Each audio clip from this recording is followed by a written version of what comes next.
안녕하십니까. 경제적 자유아빠 달봉이 아빠입니다. 달.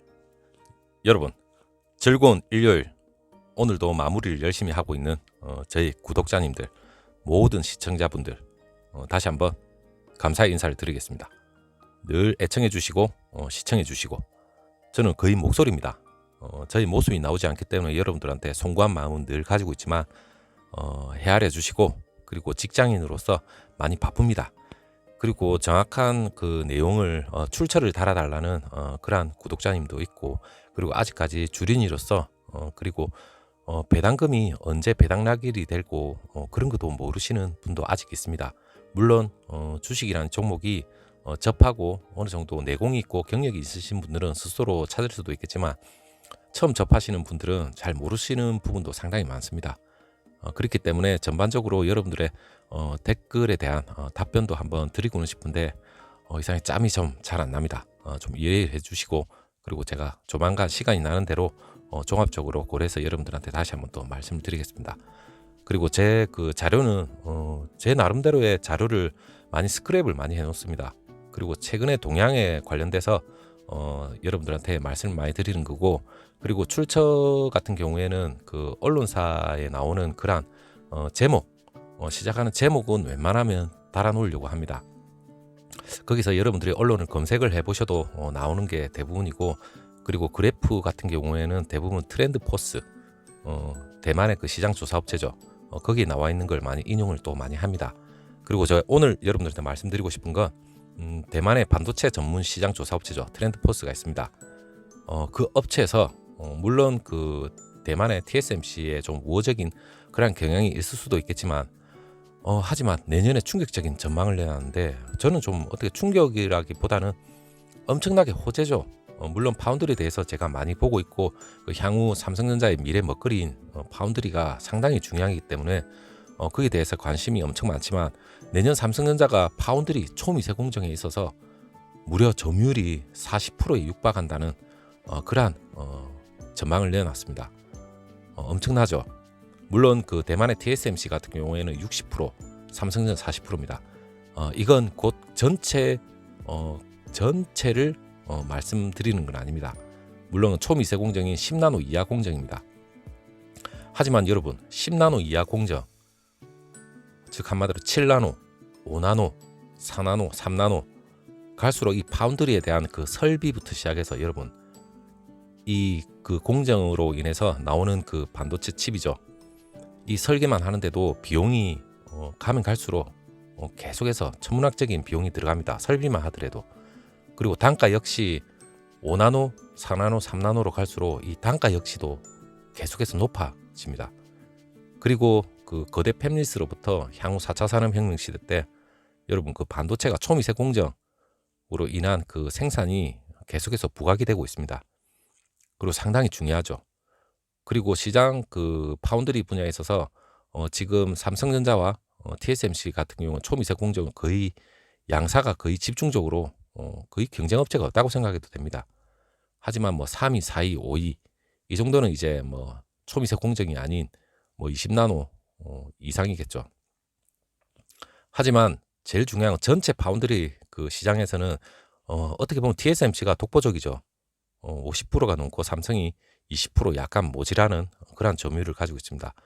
하지만 삼성전자가 2022년도 초미세 공정인 3나노로 거의 선점을 하면서 어떻게 보면 시발점이 될 겁니다. 거기서부터 삼성전자가 TSMC를 기술적으로 능가를 하기 시작하면 거대 팹리스로부터의 수주가 거의 점유율이 상당히 폭발적으로 증가할 예정이고, 그리고 3분기 컨퍼런스 콜에서 삼성전자에서 얘기를 했죠. 상당히 내년부터 그 점유율이 향상이 될 거다. 눈에 보이게 많이 올라갈 것이다 예상까지 했습니다. 물론 여러 가지 정황을 봤을 적에는 초미세 공정에 대한 삼성전자의 자신감이 보이지 않는가, 그래 생각을 해봅니다. 이 대만의 그 트렌드포스가 상당히 영향력은 있습니다. 솔직히 대만에서 TSMC가 독보적인 파운드리 1위고 전 세계적으로도 엄청난 영향력이 있습니다. 그렇기 때문에 이 올 그 시장 조사 업체의 얘기가 그냥이 아닙니다. 자기네들도 대만의 그 TSMC나 삼성전자 파운드리 부분에 대해서 연구를 많이 하고 나름 정보력으로서 파악을 한 부분인 것 같습니다. 물론 그 내부 영업 비밀은 분명히 있겠지만 시장 조사 업체에서 어느 정도의 예상치라는 건 우리들이 알지 못하는 그 전문력이 영역이 있습니다. 그렇기 때문에 그게 상당히 공신력이 있다고 생각을 하시면 될 것 같고 이 40%로 감안해서 삼성전자가 향후 몇 년 안에 초미세 공정으로 파운드리에 대해서 엄청나게 영향을 발휘하지 않을까 그렇게 생각을 해봅니다.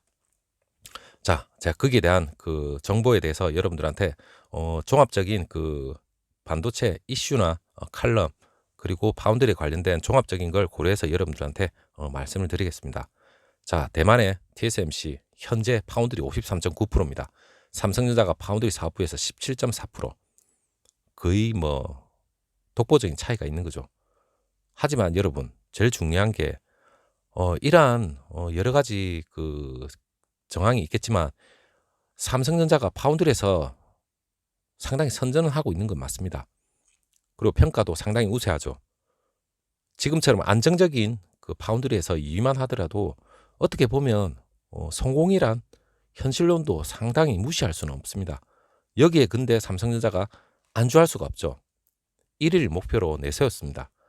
그렇다면 1위를 향해서 어느 시점에서 차고 나갈 수 있는 그러한 자신감이 분명히 있을 겁니다. 그게 바로 초미세 공정입니다. 최근에 삼성전자가 파운드리 사업부에서 그 희망적인 전망까지 계속해서 내놨고 그리고 시장 조사업체죠. 대만의 반도체 전문 시장 조사업체입니다. 트렌드포스에서 내년에 TSMC의 파운드리 점유율이 60%고 삼성전자가 파운드리 점유율이 40%를 예상을 했다. 이러한 발표가 있었습니다. 엄청나게 저는 이 얘기를 듣고 물론 여러 언론사를 종합을 했을 적에 파운드리가 상당히 성장을 할 것이다. 이런 예상은 있었지만 대만에서 그 시장 조사업체에서 그런 얘기까지 나왔다는 게 상당히 엄청나게 호재죠. 어떻게 보면. 그러한 전망치까지 상당히 우리는 투자자로서도 이러한 정보에는 상당히 관심을 가져야 됩니다. 물론 폭락을 하고 외부의 그 악재 때문에 오르고 내리는 건 당연히 주식이라면 당연한 겁니다.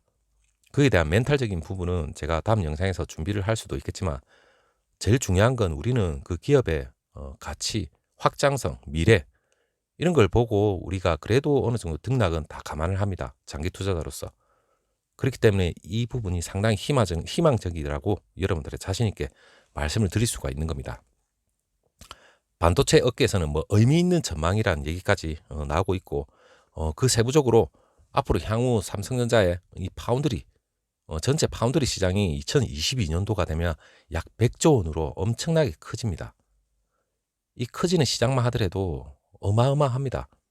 예를 들어서 지난해에 그 600억 달러, 약 67조 그리고 2021년에 여러분 내년은 738억 달러, 약 83조 2022년에는 98조까지 확대될 전망이라는데 갈수록 엄청나게 반도체가 많이 필요합니다. 그리고 이 파운드리 시장이라는 자체가 엄청나게 커지기 때문에 삼성전자의 주가로서는 당연히 엄청난 호재죠. 자, 삼성전자 초일류 기업인 삼성전자에 투자를 하고 계신 여러분들은 거북이 걸음을 갈 수 있는 주가가 분명히 마음에 들지는 않은 부분이 있을 겁니다. 하지만 이 시장이라는 게 패러다임이 바뀌고 이 주가가 엄청나게 폭발적으로 상승할 수 있는 이 원동력이 물론 D램의 내년에 빅사이클에 접어든다는 전망도 물론 있지만 그가 견주어서 무려 더 폭발적으로 성장할 수 있는 계기는 물론 파운드리의 성장입니다. 그만 하더라도 여러분들은 미래 성장 가치가 충분히 있는 삼성전자의 주주로서 자랑스러운 주주로서 생각을 하셔도 될 겁니다. 그 세부적인 건 여러분들한테 제가 뭐 거대 팹릿에 대한 세부적인 건 계속해서 여러분들이 말씀을 드렸고 향후 이 파운드리에 대한 이 패러다임 역시도 여러분 지금 현재는 엄청나게 바뀌고 있죠. 물론 대만의 TSMC는 물론 독보적인 그러한 노하우가 있습니다. 그 노하우를 삼성전자도 따라가고 있지만 또 독보적인 초기차 기술로서 그걸 또 능가하려고 노력을 많이 하겠죠. 일단 치명적인 삼성전자의 약점은 또 분명히 있습니다. 왜냐하면 TSMC의 모토가 우리는 고객과 경쟁을 하지 않는다. 이런 말이 있습니다. 그렇기 때문에 거대 팹릿에서는 기술 유출에 대한 그러한 데미지 때문에라도 삼성전자 지금까지는 좀 꺼려왔은 건 뭐 솔직히 우리가 인정은 해줘야 됩니다. 하지만 그게 바뀌고 있죠. 그게 바로 이 초미세 공정인 초격차 기술로서 거대 팹리스의 눈도장을 찍는 거죠. 그게 서서히 지금 다가오고 있는 겁니다. 물론 그 EUV 장비도 상당히 중요하죠. 이걸로 인해서 우리가 삼성전자가 조금씩 바뀌고 있는데 초미세 공정 그 시장이 계속해서 확대되면서부터 파운드리 업체들이 그 회로 손폭 좁히는 경쟁을 치열하게 하고 있습니다. 이 회로 손폭이 좁을수록 여러분 더 저전력이나 초소형 그리고 고성능 반도체를 만들 수 있습니다. 물론 스마트폰용 AP나 최신 이미지 센서 그리고 자율주행차용 반도체나 그리고 GPU, CPU 대부분 7나노 이하 초미세 공정에서 생산됩니다. 물론 그 회로를 세밀하게 그려야 하는 그 7나노 이하 공정에서는 당연히 EUV 노광 장비가 상당히 필수적입니다. EUV 장비가 대당 가격이 1,500억에서 2,000억 엄청나게 고가죠. 이 라인 건설에만 하더라도 여러분 수십조 원이 비용이 들어갑니다. 이 초미세 공정인 만큼 그 축적된 기술 노하우도 상당히 필요한데 대규모 자본을 투자할 수 있고 숙련된 인원을 갖춘 업체가 삼성전자와 TSMC 이 두 업체밖에 없습니다. 전 세계 단 두 곳이죠. 두 업체에서 이 파이를 다 나눠 먹고 이 파이는 점점 커지고 있습니다. 그러한 흐름을 여러분들은 투자자로서 세부적인 테크적인 건 알지 못하고 내부적인 재무 물론 공부는 해야 되겠지만 이러한 겉은 외부적인 이러한 상황만 알더라도 여러분들에 대한 삼성전자의 주식 투자자로서 자신감이 생길 겁니다. 자, 삼성전자 파운드리 사업부에서 그 지난해부터 EUV 노광 장비를 활용해서 회로 송폭 7나노죠. 이 야 초미세 공정을 치열하게 경쟁을 하고 있는데 최근에 경쟁 사업이 5나노 공정 12년부터 3나노 공정에서 그 경쟁할 것으로 예상이 되는데 세계 3위 글로벌 파운드리죠. 그 3위가 글로벌 파운드리고 4위가 대만의 UMC입니다. 경쟁에서 벌써부터 초미세 공정은 밀렸다고 생각해도 됩니다. 말 그대로 세컨 티어죠. 초미세 공정 그 시장에서 사실 두 업체만 남게 되었는데 TSMC의 지배력이 솔직히 어느 정도 약해지고 있습니다. 왜냐하면 그 TSMC가 아무리 삼성전자보다 3배에서 4배의 그 자금을 초미세 공정 라인에 라인 증설하는 데 투자한다고 해도 단기간에는 당연히 늘릴 수는 없습니다. 이 생산 능력에 분명히 한계가 있습니다. 그리고 삼성전자도 그 수년 전부터 EUV 장비를 활용한 그 7나노나 5나노, 4나노, 3나노 공정을 차근차근 여러분 준비하고 경쟁력 강화에 엄청나게 힘을 쏘고 있었습니다. 대만의 TSMC를 물론 앞선다고 표현하기는 약간 무리수는 있습니다. 하지만 그 적어도 공정 기술만 놓고 보면 상당히 저는 대등하다고 그런 평가까지 나오고 있습니다. 상황이 변하면서 그 팹리스들도 조금씩 삼성전자에 관심을 두고 있죠. 물론 그 세계 1위 스마트폰 AP 업체 미국의 퀄컴이 대표적인 사례입니다. 퀄컴이 그 올해 들어서 그 삼성전자 파운드리 사업부에 비중을 엄청나게 늘리고 있죠. 퀄컴의 AP 중급 모델인 스냅드래곤 4 시리즈부터 시작해서 중상급 7 시리즈 그리고 8나노 공정에 맡겼죠. 그리고 차기 그 플래그십 모델인 그 스냅드래곤 8 시리즈도 삼성전자의 5나노 파운드리 공정에서 생산한다고 하고 삼성전자의 파운드리 초미세 공정 역량이 TSMC하고 대등한 수준까지 올라온 것이나 마찬가지입니다. TSMC의 그 5나노 공정이 그 애플 물량을 꽉 찼죠.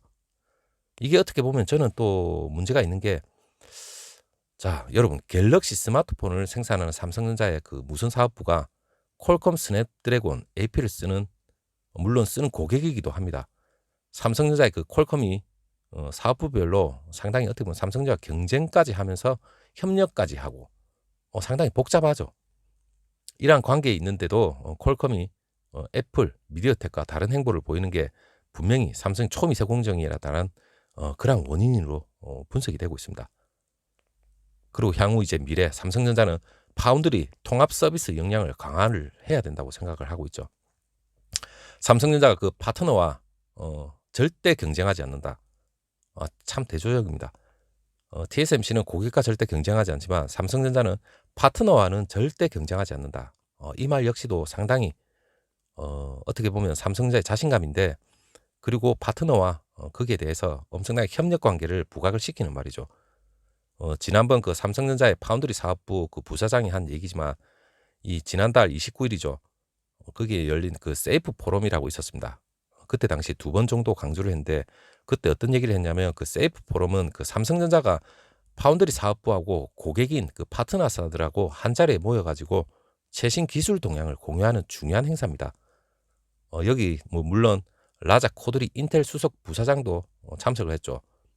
포럼 참석자의 그 몇몇만으로 보더라도 글로벌 반도체 업계에 엄청난 관심을 끌었는데 이런 행사에서 그 세계 파운드리 시장 세계 2위인 삼성전자가 그 파운드리 사업부 핵심 임원인 그 파트너와 절대 경쟁하지 않겠다는 말을 한 이유가 과연 여러분 무엇이라 생각합니까? 삼성전자가 그 파운드리 협력사들에 대한 물론 메시지인데 최근에 그 파운드리 사업이 설계를 받아서 단순히 여러분 제품을 만드는 공정에는 절대 그치지 않습니다. 파운드리 이렇게 하면 그냥 위탁 생산이라 하지만 여러분 그건 절대 단순하지가 않습니다. EDA라고 전자설계 자동화 그리고 IP 설계 자산 그리고 디자인도 있고 패키징 모두가 다 중요합니다. 이 파운드리 전후 공정 자체를 총 포함을 해서 종합 서비스를 제공하는 형태로 바뀌고 있죠. 물론 1987년도에 창업해서 30년 이상 파운드리에 몰두한 그 TSMC 경쟁력의 원천도 이 종합 서비스란 말이 나올 정도입니다. 이게 앞으로 향후에 엄청난 더 큰 대세가 되는 거죠. 그렇다고 해서 삼성전자가 여기에 부족한 건 절대 아닙니다. 삼성전자는 시스코, 구글과 같은 삼각 동맹을 맺으면서 이러한 내용 메시지를 다 던져놨죠. 물론 진행 단계에 있습니다. 삼성전자 파운드리 사업부도 이런 점을 염두에 두고 최근 세계 2위 후공정 업체죠. 엠코 그리고 디자인 하우스 그 AD 테크놀로지와 같은 그 실력이 있는 업체들도 삼성 파운드리 에코시스템 그 세프 협력사로 끌어들였습니다. 그 삼성전자의 박 부사장이 이날 행사에서 세프 포럼 협력업체 없는 그 삼성 파운드리는 불가능하다 이러한 생태계를 광할 뜻을 밝히기도 했는데 자 삼성전자 앞으로 향후 그 패러다임이 바뀌는 그 통합 서비스죠. 여기서 역량을 엄청나게 강화해서 삼성전자가 향후 파운드리 점유율을 엄청나게 끌어올릴 수 있는 그런 걸 응원을 해봅니다. 자 여러분 미래는 밝습니다. 그리고 파운드리도 밝습니다. 자 향후에 코로나로 인한 그러한 등락에 대한 조바심, 불안함 거기에 대한 건 제가 또 여러분들한테 또 자신 있게 말씀을 드리겠습니다. 자 여러분 끝까지 들어주셔서 감사하고 다음 영상 또 찾아뵙도록 하겠습니다. 감사합니다.